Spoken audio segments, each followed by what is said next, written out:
Welcome to another edition of the Best Business Minds, where we interview business leaders and academics that write thought-provoking books. I'm Marc Kramer, a serial entrepreneur who consults with family businesses and entrepreneurs. This is our 137th show. Today's guest is Neil Malhotra, editor and co-author of Frontiers in Social Innovation, which I really enjoyed this book and thought it was really interesting, and what a fantastic topic to talk about. So Neil, welcome. Thanks for having me. Glad to be here on Thanksgiving week with you. Well, I much appreciate you taking the time. So before we talk about the book, why don't you give us a little bit about your background?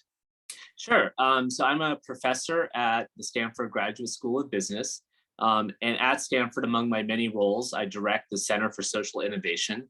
And our center is basically, the mission is to equip our students to start enterprises and work for enterprises that make the world a better place for everyone. And we try to develop curricular and co-curricular programming to make that happen.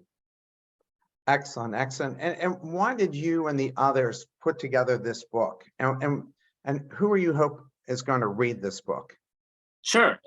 So basically, I get probably an email a day from an entrepreneur, young person, someone who's trying to build their business career, asking if we could help them out, if the Center for Social Innovation at Stanford can help them out.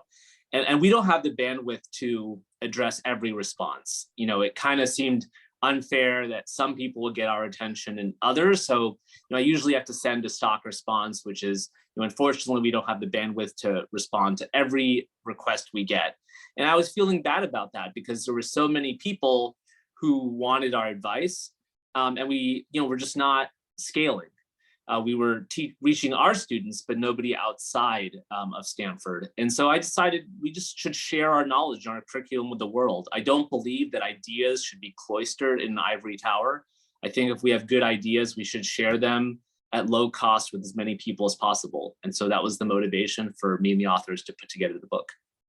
Well, I have to say, before everybody came on, you and I were talking, I have enormous admiration for Stanford and its contribution to entrepreneurship on a global basis. I mean, I taught at Wharton for 10 years, and it took a long time for Penn to focus on economic development and taking innovation and creating companies around it, where Stanford embraced that, I guess, 60 years ago, and hence the world focuses on your part of the planet when it comes to innovation. So that's fabulous to be working in such an amazing school.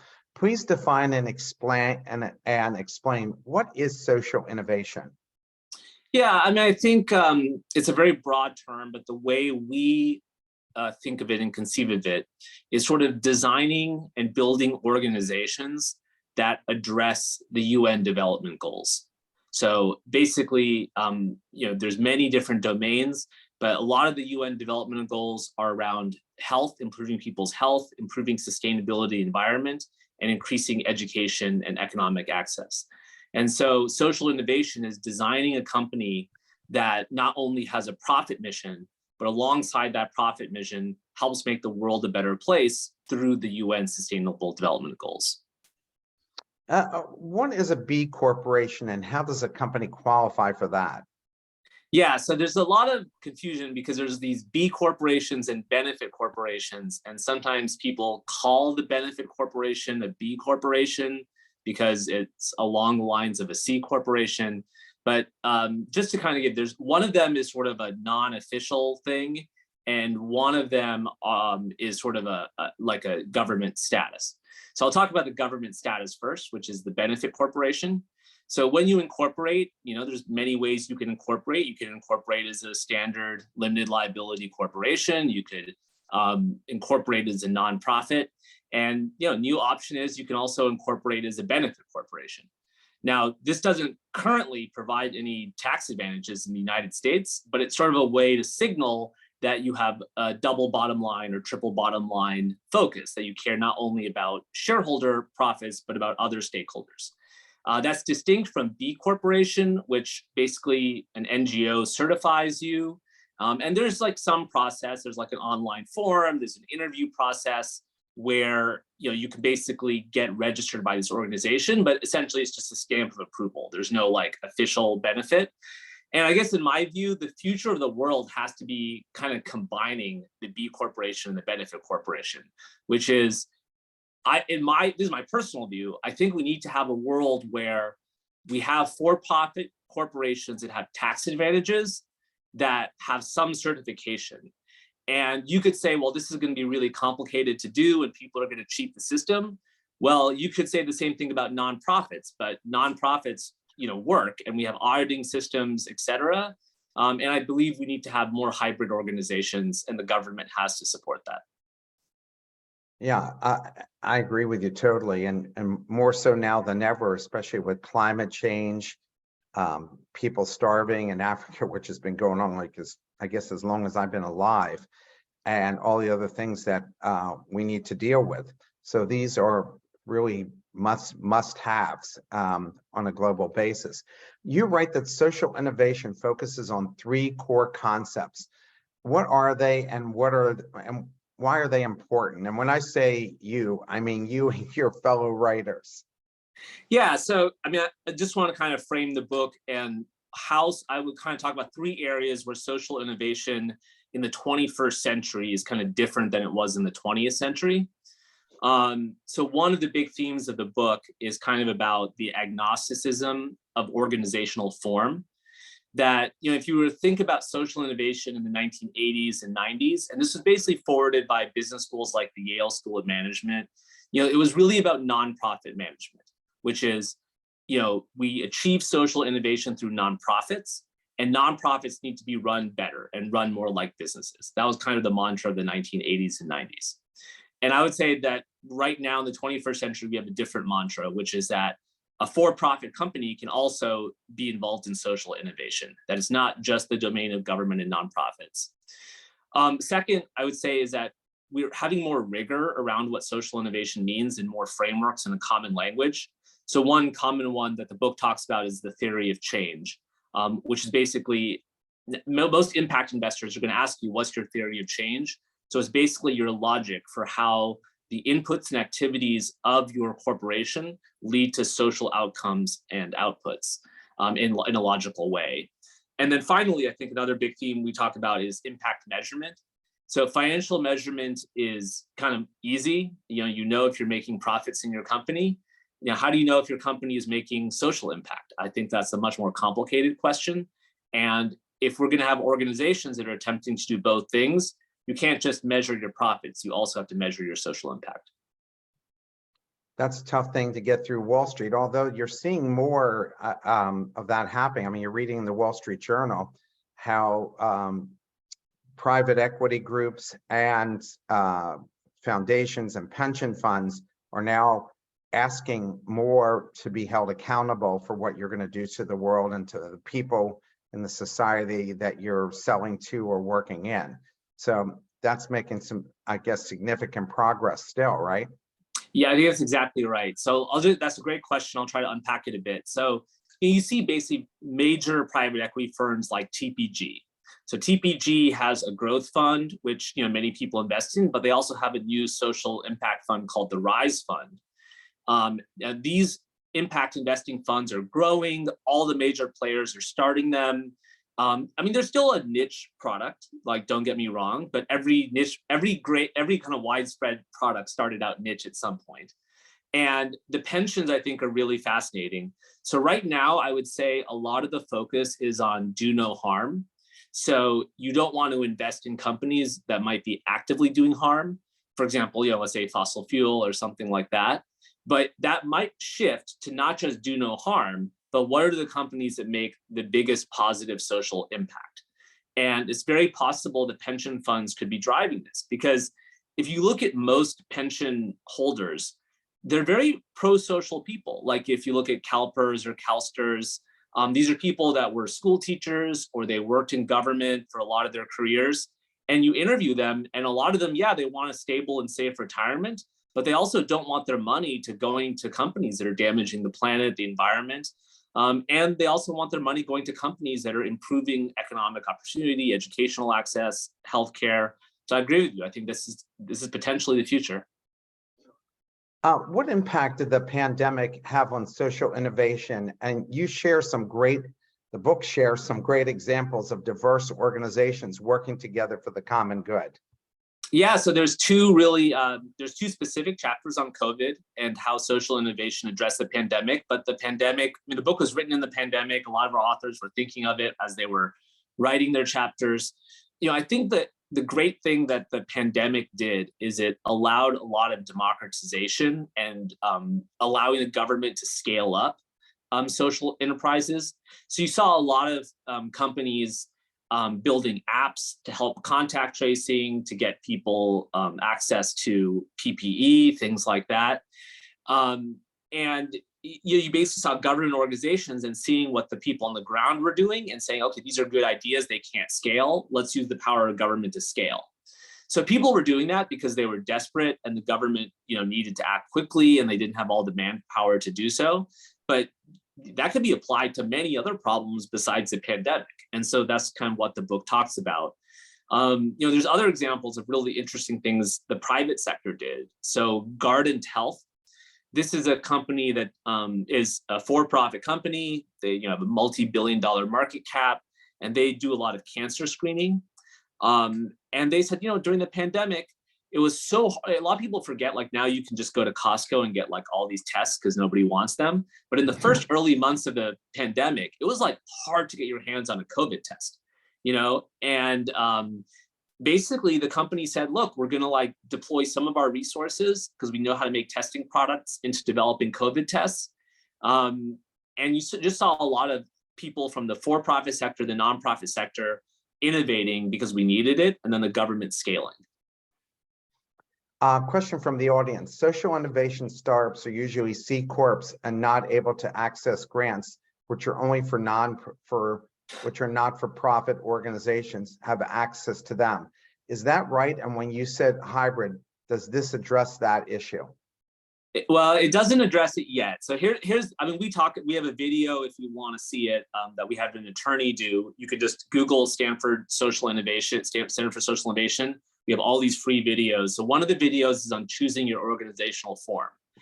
And this is like a trade-off, and there's no easy answer to it. So you could say, well, I want to have social innovation organization. I'm going to be a nonprofit. So what that gets you is access to philanthropic capital and grants, and along with earned revenue. And there's nothing wrong with that. Like that's a fine model. I would say a lot of our students are more interested in a for-profit model, which precludes them from philanthropic capital, but it just makes it, more nimble.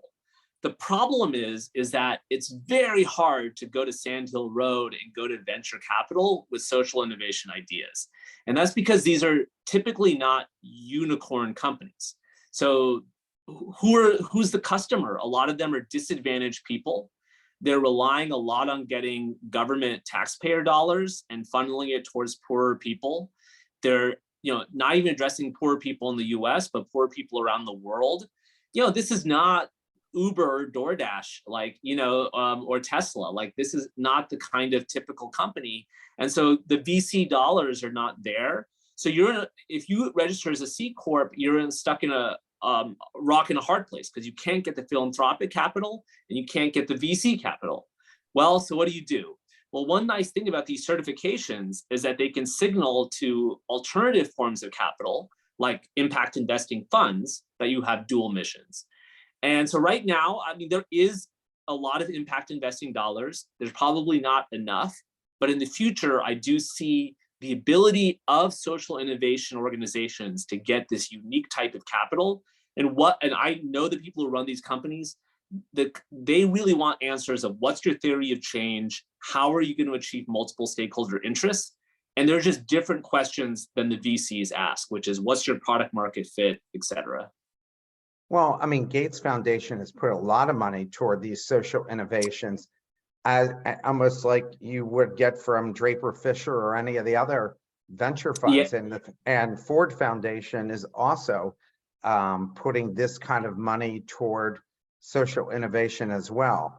But you still have to prove to these folks that they're going to get a good return. I worked with a nonprofit that Bill Draper's foundation looked at. And, the folks who I was involved with this venture, they were all, very excited. Oh, these guys are interested. I said, it's run by it started and run by a venture capitalist. They're going to want to know, has anybody eaten the dog food yet? How much penetration has you got? What's the results been? They're going to want to see what the numbers look like before they give you money. They're not going to give you money just for the idea. You've going to have to go and kind of prove out the model a bit before they put money in. So in some ways, they still work like venture capitalists, but that money is there for those purposes. Yeah, I think that's exactly right. So just two things. One, I think you definitely need to have good financial return, but you don't need to be a unicorn. Right. And then the second thing, I think I agree with you. I've seen this where you see a lot of the foundations that are opening these impact investment arms, and Stanford itself has an impact fund where the students invest in impact companies. Now, I'm not an attorney, but people are doing this. And so we were able to make it do at Stanford. I see the Gates Foundation doing it, the King Foundation doing it. So we are in this really interesting place where the foundations are setting up impact investing funds. So yeah, that is the thing. I'm not a lawyer, so I can't tell you all the specifics, but it's a fascinating development. You write that social innovation, again, I say you, I always mean the book, write that social innovation isn't just the province of nonprofits, but for-profits businesses are in this space as well. Please talk about the changes taken place over the past 20 years, because you started talking about that. And what are we going to see for the future in this area? Yeah, I mean, I think the big question is, I don't want to denigrate nonprofits because they do a lot of important things. But I mean, a big question is how many more nonprofits do we need? Or is it better to consolidate and have a few nonprofits that are just really doing things very well? And so I just think kind of the focus is no longer that the nonprofit is the only way to make the world a better place. But if you can embed social innovation thinking in for-profit organizations, that's probably the only way to properly scale. So, nonprofits are always going to be limited. They're always going to have problems scaling. And the hope is that you have to embed social thinking into the traditional levers of capitalism. It cannot be something that sits separate from capitalism if you actually want the world to be a better place. No question. What are some of the social challenges and opportunities we've learned from the pandemic? Yeah, I think kind of what the pandemic, why was this pandemic so challenging for the world and the country? And I think that one of the big reasons is that it had very heterogeneous impacts on different groups of people. So believe it or not, like there are some people who you would call quote unquote pandemic winners. These are people who got to work at home. There's people whose stock portfolios and property values increased a lot. Maybe they did not have very much risk from COVID because they were young, healthy, et cetera. And then there was other people who were severely damaged by COVID. And, it was very, very threatening. And it basically exposed that we have a very unequal society. And so a lot of the social innovations I've seen develop around the pandemic have been to address the social inequalities that were laid bare because of COVID. So, I mean, a good example is education and kind of ed tech. So there was a group of students who did better because of the pandemic. Well, why did they do better? Because their parents were at home tutoring them. They had access to tutors that their parents paid for. And then you have all the data show this. There was a huge group of children who have really stagnated badly during the pandemic. They're 2-3 grades behind in math and reading because they couldn't go to school. So how do you level that inequality? I'm not saying it's like there's any magic bullet, but you see a lot of social innovations trying to use ed tech products to address that. And what the theory of change really talks about is that what are your actual metrics that an ed tech product has to look at. And it can't just be the traditional for-profit metrics of, do you have product market fit? Are you reaching a lot of users? What's your revenue growth, your user growth? Because you could have just a video game company and do really well profitability wise. That doesn't mean you're educating the people who are your customers. So I think kind of figuring out how do you actually know you're teaching children while at the same time running a good business is like such a crucial part of that ed tech industry. I mean, there are so many ed tech startups. And one of the things you had just mentioned in the prior question was all those there's so many nonprofits that are overlapping. Like I'm here in Philadelphia, and there's so many nonprofits working on drugs and all these, we have a big problem with gun violence in the city, and yet consolidating them into one group would be much more not only cost efficient, but probably efficient in the community as well, because I kind of think that they all got a little bit of money, but not enough to really make a difference. And hence, like I read that we've spent 150 million on gun violence in Philadelphia. And I'm like, 150 million, be better off just telling everybody who was thinking of shooting somebody that if you promise not to shoot anybody for a year, we'll give you a check for $5,000 at the end of the year. Well, other countries have done things that if you turn your gun in, you get like a check, like that's worth more than the value of the gun. And that has addressed a lot of issues. Yeah, we do that too in Philly, and that hasn't worked out because they sell you their crappiest guns and then take that money and buy a better gun. That doesn't work out very well at all. What do you see potential entrepreneurial opportunities that are either in the infancy stage or no one has really tackled them yet? You guys must see a lot of this. Yeah, so I actually, some of the most exciting stuff I'm seeing is with the care economy. I would say that this could be the coming crisis in the US at least, because we don't have good social innovation or in social institutions to address it. So the care economy is things like nursing, childcare, teaching, hospital care, at-home hospital care. It's primarily driven by women who have left the labor force in higher numbers than men during the pandemic. This is such an important part of the economy. A lot of it is uncompensated. And so I'm seeing a lot of creative business models on how you socially innovate around the care economy. So let me give you one quick example of that. So if you're a salaried worker, childcare is actually difficult, but not like a huge problem, because a lot of times you have like days off for take care of sick children. You have more flexibility with your work schedule, things like that. But if you're an hourly worker and your kid is sick, or you have some childcare gap or lapse, you lose those hours of pay. And then you could actually be put into part-time status or something like that. It gets very complicated.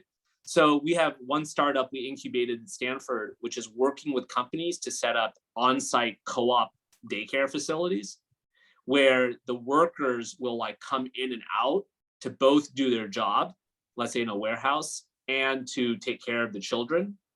And one reason this works is for two reasons. So one, a lot of the big for-profit players like Care.com or Bright Horizons, like they just aren't interested in this segment of the market. They want to upsell more to the salaried worker, like with tutoring and things like that. And then second, we believe in design thinking a lot at Stanford. And so when they went into the communities and said, oh, what kind of models of childcare do you want? A lot of people who are hourly workers, like they want a co-op childcare model because they don't trust corporate childcare centers. They want their children to be taken care of by their community, which is, a lot of, cultures around the world. That's how they see childcare, right? It takes a village. So it's how do you replicate that in the confines of a corporation? So I think that's very exciting. And I'm sure there's a lot of other exciting ideas in the care economy that we'll see emerge.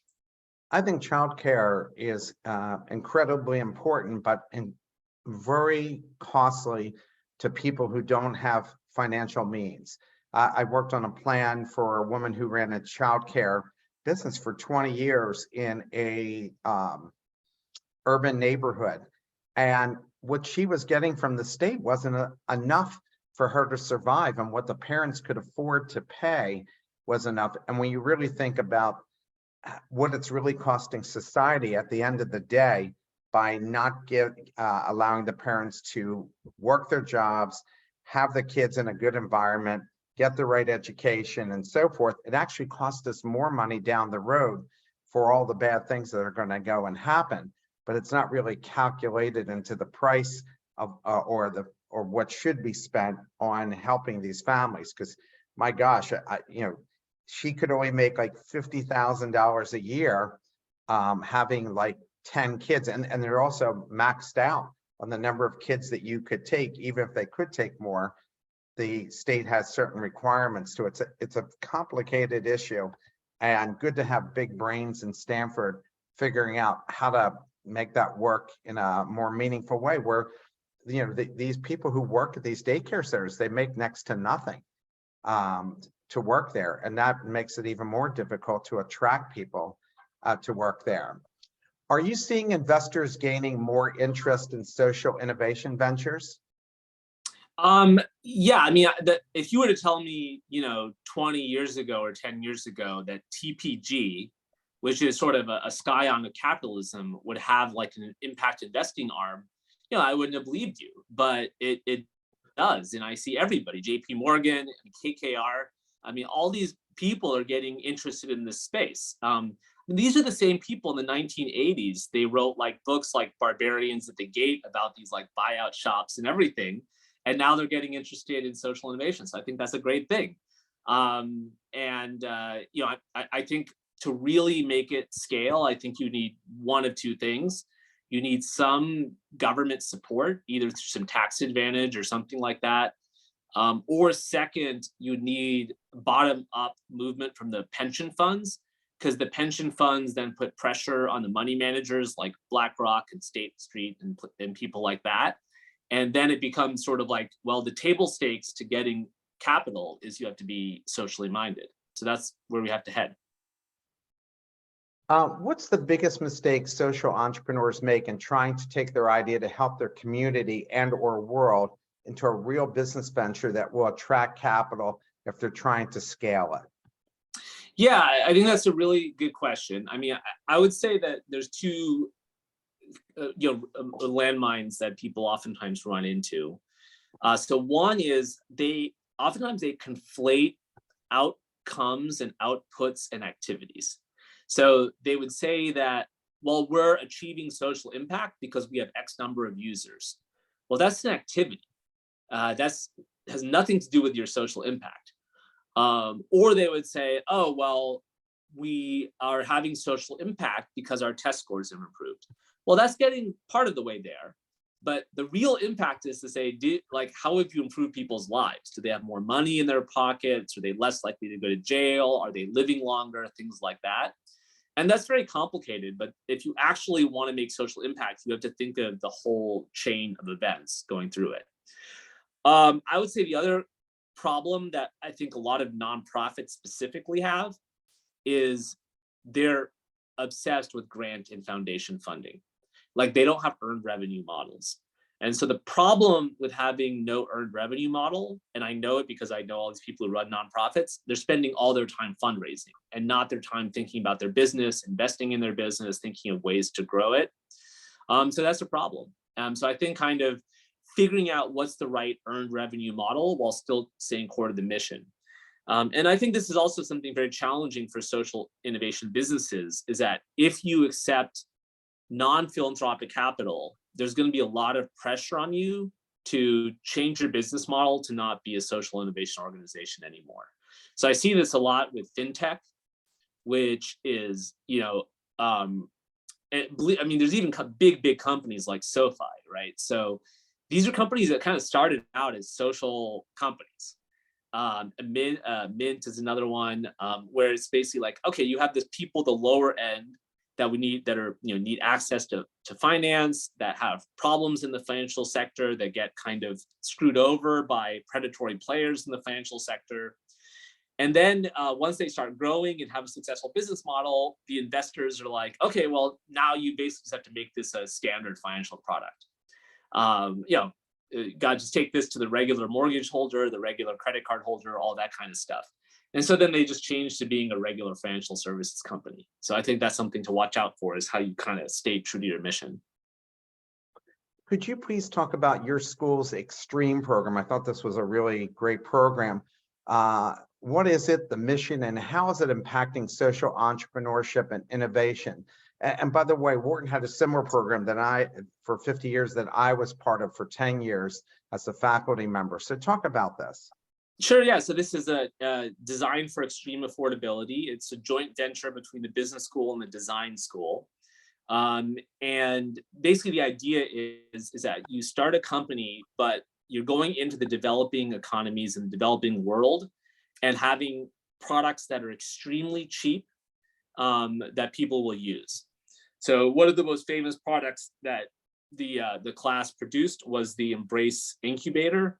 So as you know, if you go to any neo unit, natal unit at any famous hospital like CHOP where you're from, you'll see these expensive incubators to kind of to help the babies. And obviously people in like Africa, India don't have access to this. So what they developed was very low cost portable incubator that you can put the children in while you're trying to get them more advanced medical care. And it is just, that's the focus of that program, which is how do you get really, really cheap products with high social impact that people will adopt and use. And a big theme of that class is design thinking. So it's not like you sit in a room with a sketch pad and say, okay, what do these poor people need? What do these poor people want? How do I give it to them? You actually go into the communities, do a lot of focus groups, a lot of listening, a lot of empathetic design to see what's actually going to have people adopt the product. A lot of people have these cultural practices that if you just tweak the product a little bit, the uptake will be a lot higher. And if you're insensitive to people's culture, you could have a great product, but nobody takes it up. You write about the U.S. focus on secondary education, and we have listeners from around the world whose countries also have the goal of better educated citizens. Who will create new ventures, employment, and wealth? How important is going to college today versus trade school? And you have an example in the book about how to make higher education affordable for everyone. Yeah, so Rob Erskine has a chapter. He's sort of an expert in education. So I really, if you're interested in secondary education, I really recommend people read that. And especially since most of the social innovation is in K through 12, and there's just not that much focus on higher ed, even though that's actually a huge place where social innovation can make positive impact. And the big problem is going to college is very good for your life. The thing that will really screw up your life is if you drop out of college, because you basically have invested a lot of money and you don't have the degree to show for it. So the book, someone wrote in the chat, what book are we talking about? It's called Frontiers in Social Innovation. And then I'm the editor of that. So it's published by Harvard Business Review Press. And, there's just a lot, I think I don't want to say like, okay, the only answer is college, the only answer is trade school. I think actually the key is getting the private sector involved. So a lot of the really creative social innovation startups in the higher ed space have been figuring out ways that employers can basically kind of subsidize their employees' education. So you've already seen some cool experiments with this, like startups paying for people to, like Starbucks paying for their baristas to go to college, things like that. And I expect to see more of this, where the big thing is going to be matching the employer and the employee and the school so that there's a win-win-win situation, rather than putting all of the onus just on the student, that they have to pay for their own college, et cetera. What skills will future social entrepreneurs need to develop to be successful? I got to imagine it's going to be more than just what traditional for-profit entrepreneurs need. Yeah, so I think you need extra skills. And so one thing the book talks about is really, resilience as a skill, because with traditional entrepreneurship, I think there are entrepreneurs that like have a product and it takes a while to get traction, but oftentimes if you have good product market fit, you get like immediate returns very quickly, you get viral growth, and you get a lot of positive returns. In the social space, it may not work like that. Your growth might be a lot slower. It might be a lot tougher. You're not going to have a unicorn, so it requires much more resilience. So just if someone wants to know who's the person who wrote about education in the book, the person's name is Robert Erskine. So he's an ed tech entrepreneur who also used to be the dean of students at Stanford. Thank you for answering that, Neil. How does your Center for Social Innovation training aspiring social venture leaders, and does the training differ than people who aren't focused on social ventures? What's the difference? Yeah, so we also have a Center for Entrepreneurial Studies, which is the more traditional for-profit entrepreneurial center. The good thing I would say is that these organizations are becoming redundant. I think that there's a merging that we have to realize that all businesses should be social, not just the ones that flag themselves as social in their mission. I'll tell you about some of the programming we have that could be interesting. So we have a social entrepreneurship program, which provides a pathway for when students have their idea, how do they develop it, build a theory of change, build a business model, get the funding and scale it. And so we've shared all of the stuff we teach in the book. And then one of the most exciting things we've done is that a lot of students are actually not entrepreneurs, but they're more interested in what we call entrepreneurial finance. So that's VC or private equity. And so they're interested in funding these ventures, not doing the hard work of starting them. So we actually have an impact investing fund where students actually source the ventures, they do due diligence, and we have an investment committee made up of practitioners and faculty and alumni who agree to give the money. And it's a great collaborative thing where everybody in our school works together to deploy real money that hopefully will make a real difference in the world.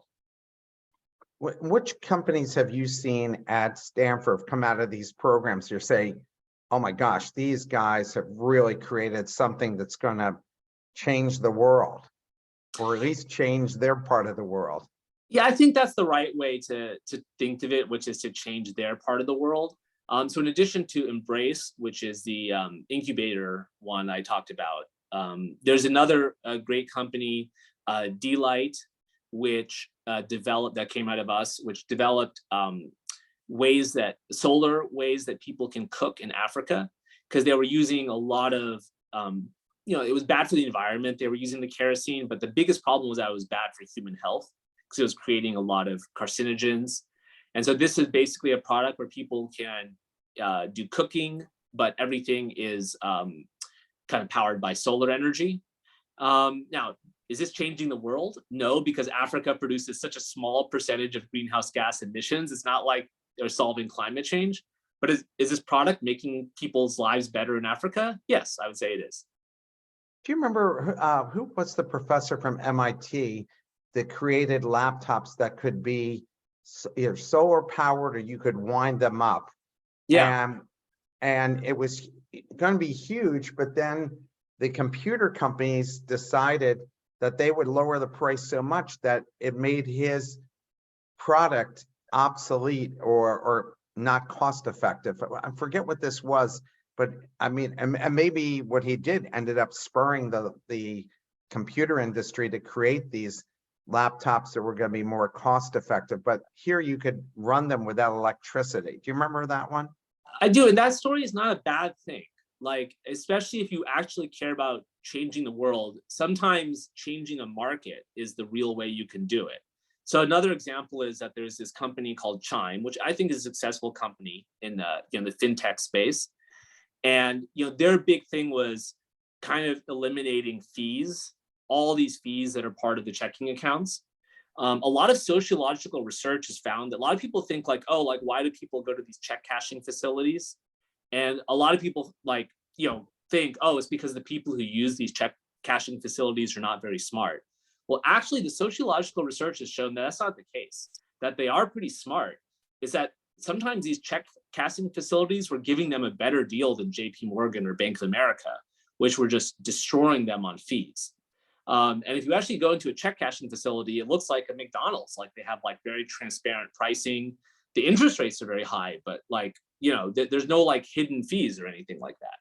So what Chime did is to say, okay, well, how do we disrupt the industry so that people, if they're unhappy with JP Morgan and they're unhappy with the check cashing place, where can they go?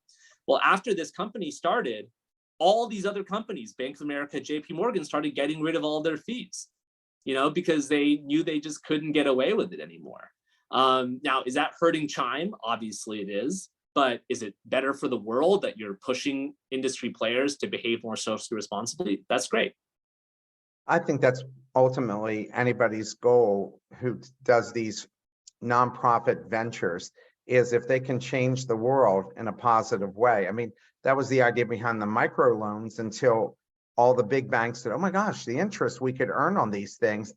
They weren't doing it for the right reasons, and they flooded the market with this money and had tremendous write-downs because they weren't loaning people money who really knew what they were doing. That microfinance program was vetting the people that they were giving these micro loans to, right? That's a negative version of the story for sure. Yeah, I mean, what he did was great, but when they all jumped in, they were doing it for strictly for-profit motives because they were looking, oh my God, we can charge these people 30% interest. And yeah, I think that's a little bit different. Like, I think that is people like seeing blood in the water and kind of starting stuff. I think the Chime example is people altering their business practices that already existed. No, I agree with you. I'm just saying that here was something that was good and could have even been better, where people jumped in with not the right intentions, unfortunately. Yeah, and I think part of that is they're not really design thinkers when they do that. They're just looking for opportunity. And I think one reason microcredit early on was successful is because they realized that social sanctioning was like such a good way to do it, is that they looked in these communities and said, okay, well, we're going to have the communities hold people in them, hold each other accountable for paying back the loans. But if you basically don't have that design thinking approach, you're going to have problems. Because we live in such a technologically interconnected society, how will society make sure to reduce the duplication so projects don't run out of money and can't execute on their missions because there's so many people chasing the same problem? And you even said, like at Stanford, there's like 4 people chasing the same thing because it's not really coordinated. Yeah, I mean, this is a challenging problem. I mean, it's a trade-off because on the one hand, you want a lot of people experimenting. But the problem with when you have a lot of people experimenting is that you can get a lot of duplication. And I think kind of what has to kind of step in is you have the big foundations and players, and you have the government that will choose the right things to scale. I mean, that is the hope. Because I think if you have a lot of small players duplicating each other's efforts, it's very hard to scale. But if one of them can use a scaling function like the government, I think that can address some of those problems. You wrote that many of the world's problems are sitting unused on laboratory shelves or languishing on the drawing board of social enterprise. How can we help these ideas fulfill their destiny? Yeah, I think a lot of this is kind of the chapter by Steve Davis on scaling, and I think, I mean, his belief, which is kind of forwarded in the book, is you need some amplifier for your technology. And this doesn't necessarily even have to be the government, but I would say that what you want to look at as the model is the pharmaceutical industry. So how does the pharmaceutical industry work? Is that you have people with good ideas. They either tend to be professors in universities or they tend to be people in small biotech startups. And they do not have infrastructure to get to clinical trials. Whereas what's Pfizer good at? Pfizer does come up with ideas, but what they're super good at is that they can take an idea and get it to market. And with COVID vaccine, it was like invented in a university and really developed in a small biotech.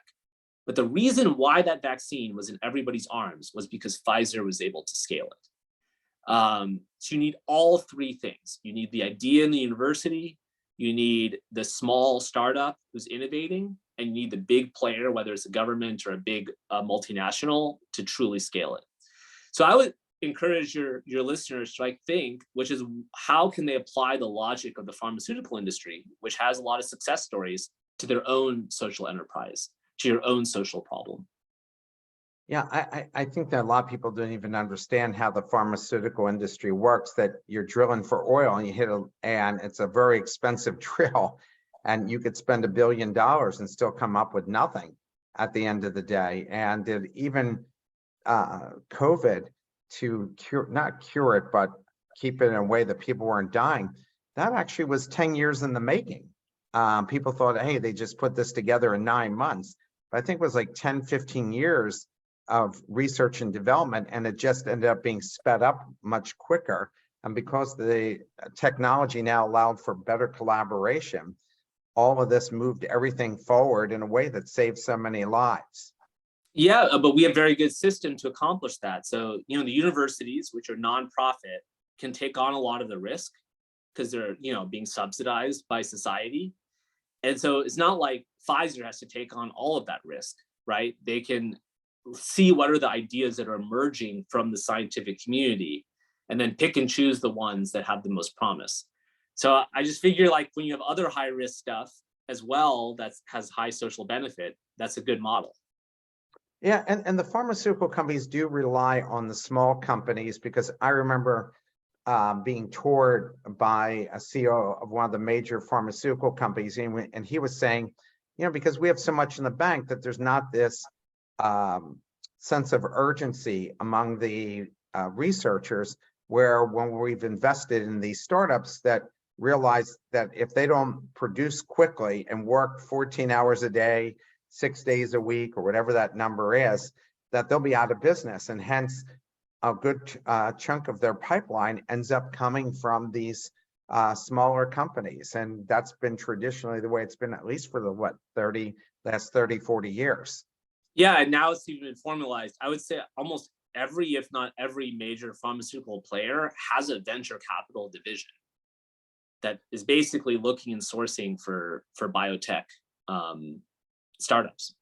Yeah, I don't know any one of them that doesn't have that group in there, because they're so reliant on this. I mean, I've worked with Glaxo's venture fund, I guess, since the 80s. So absolutely. At what age do you think children should be taught entrepreneurship, and should social entrepreneurship be taught in middle and or high school? Yeah, it's a fascinating question. I guess it depends like what you view entrepreneurship, and I can at least tell you the way Stanford views it. Stanford views entrepreneurship as like a mindset rather than a job. And they view like you can be an entrepreneur. So, I mean, one of our famous alumni is Mary Barra, who's the CEO Sure. of GM. And I think the school views her as an entrepreneur, even though she's leading a Fortune 500 company, because I think, you know, she was tasked with taking kind of an older company, bringing it into the modern age, electrifying it, making it competitive, et cetera. And that takes an entrepreneurial mindset too. So I would say entrepreneurship is not just about starting a company that's never existed before, but it's more like a personality trait that you can build and develop, and that everybody should be taking entrepreneurship classes no matter what job you want. I mean, if you're going to go work for the government, I would say you should probably take an entrepreneurship class. So if you think about entrepreneurship that way, then like, yeah, like younger the better, because it's not like, you know, you're teaching a specific skill or a job. You're kind of teaching a way of thinking. And that's like, I think the earlier you can do that, the better. I 100%. I started both of my girls being entrepreneurs at very, very young ages, because you basically learn a variety of skill sets, but you also have an appreciation for what everybody has to do, and you become more self-reliant, and you become more resilient from doing it, because you get your teeth kicked out a lot when you're an entrepreneur. So I think all of those skills make them more self-sufficient at the end of the day. I mean, I guess it almost comes back to colonial times, when people started their small businesses. They had to do the sales, the marketing, the product development, everything, and they had a greater appreciation for what everybody else had to do. Yeah, and I think kind of how do we change that for the 21st century? I think traditionally you could say, okay, well, Adam Smith told us that if everybody's an entrepreneur, society as a whole is going to get better. And as a first order, theory, that's probably true. Capitalism has made the 20th century, the greatest growth in human development ever seen. But going forward, I think having social mission embedded when you're teaching entrepreneurship is a good thing, to really reinforce that the goal of entrepreneurship is not just to make yourself money, but is to create products and services that are bettering your fellow man. What's the difference between impact investing and just plain vanilla investing? Yeah, this gets kind of confused a lot. And I'll just tell you a story to kind of give you a little bit of background. So a while ago, Stanford had convened a bunch of people, some faculty, but a lot of people in the investing space, to kind of advise it on either how they should think about investing their money or how they should teach students to invest money, and especially how to do that in a socially responsible way.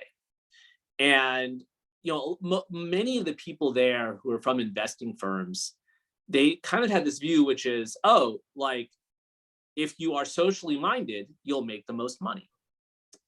Well, if that's what you believe, then there's no difference between impact investing and investing.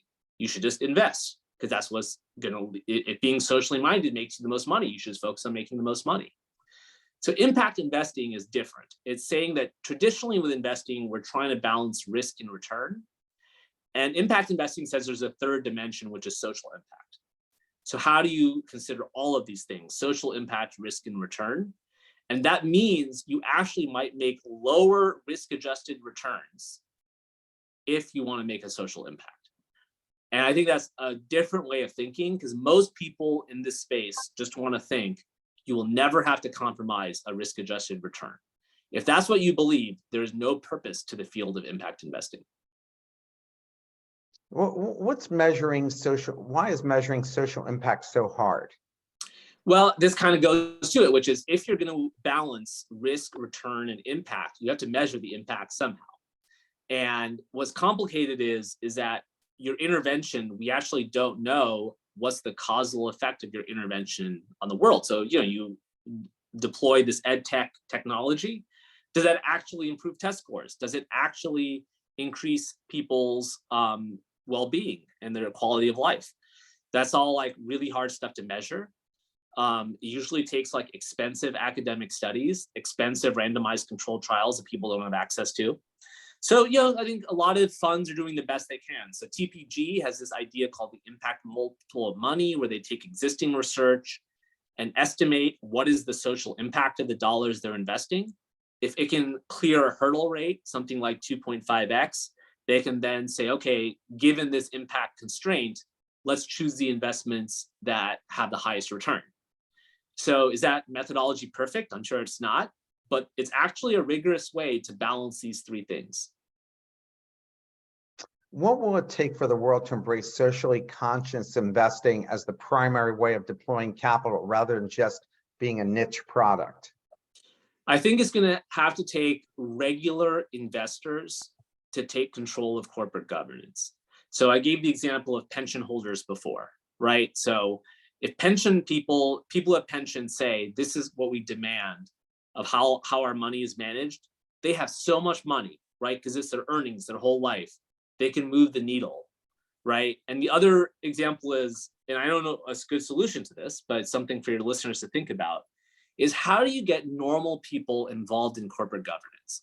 So what has finance, including all your buddies at Wharton, Jeremy Siegel, everybody, what have they taught us over the last 50 years or 40 years? Which is don't buy an individual stock, invest in the index funds. And the whole technologies like ETFs around this, you have no loads, it's really disruptive. And that is fundamentally correct, right? But what is the downside to that? Well, in the 1950s, people would buy a stock, they would hold on to their stock certificates. Maybe even some of them would frame their stock certificate and put it on the wall. And they would say, I'm an owner of this company, and I'm going to influence how this company behaves, how socially responsible it is.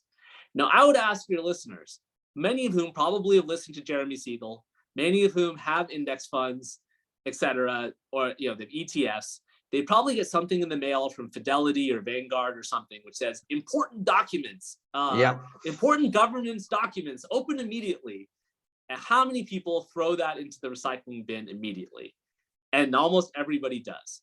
So the pro to that is you don't have to worry, your money's making returns, somebody else is handling the corporate governance, the proxy voting, etc. The downside to this is that this puts all the power in the hands of BlackRock, State Street, Vanguard, Fidelity, not in the power of ordinary investors, which is how society used to work. So that's just an open question. I don't have a good solution to that, but if you want corporate governance to change, regular people have to be involved in corporate governance. I think you're right about that, for sure. I mean, because I think it's way above everybody's head, how it's transacted and so forth. And you're right. I get those things in the mail. They go directly to the recyclable bin. They don't even see the inside of my condo. And we have a recyclable bin right in front, right where we pick up our mail. So yeah, it never gets passed. I don't think anybody really pays a lot of attention to it. Many entrepreneurs listening to this show want to know how they find investors focused on solving social problems. What's your suggestion? I mean, you and I talked earlier and said, hey, the Gates Foundation and Ford Foundation, but we have a lot of folks here who are running for-profit businesses, but with a focus on the betterment of society. How do you go about finding these investors? Yeah, so I would say two things. One is, finding the investors, and I think there's more cropping up. Like Draper Richards Kaplan is an example of an impact investor. There's plenty of them that are starting up. Lumen Capital. I mean, there's just many of them. I think what's more interesting is where do you find the entrepreneurs? And I think there's a lot of interesting incubator communities that are starting up that are modeled after the for-profit ones. So I'm sure everybody's heard of Y Combinator. It's like produced so many famous companies, and everybody like Sequoia is just like falling over themselves to try to get in on these companies. Well, the social impact space is trying to develop similar stuff. So there's one called Echoing Green, which is trying to basically be the Y Combinator for social impact. So if you're listeners, you should check it out. Google Echoing Green, look at what companies they're incubating, and see if you have any interest. I'm forgetting there are angel groups, and one of them I think is called Social Investors or Impact Investing Investors.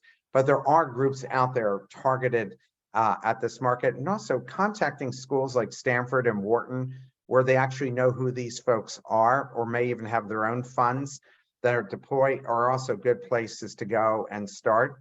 And the foundations that large corporations set up also have an aspect of this as well, so they can go to them. But going directly to the government itself, the government is running thin on funds that are just needed to run the government and fix your potholes. Where our infrastructure is, if you've traveled the world like I have, it's incredible that the United States infrastructure is in such sad shape compared to other countries. That's true. And I would say the foundations, like the newer foundations associated with the technology companies, are being more impact focused. And they have put pressure on kind of the older foundations, the Ford Foundation, et cetera, to be more impact focused too. So just two examples. I mean, everyone's heard of the Gates Foundation. They're like so much into measurement impact. Another one people may not have heard of is Omidyar Network, which was the eBay money. So that's Pierre Omidyar's fortune. And they did a lot of revolutionary stuff on how you deploy capital to impact investors and social entrepreneurs. So yeah, I think a lot of the cutting edge foundations are good places to go to as well. But the final thing to remember, everybody, is you've got to show them a model that works. They're not putting that money in until they see that you've kind of proved out the model in some way, shape, or form, right? I think that's true. I mean, this is the challenging thing, and it's a reason why we look to the for-profit entrepreneurial space for inspiration, to kind of realize how you scale quickly, how you get product market fit while still keeping in mind the social issues, the theory of change, et cetera. That's the goal.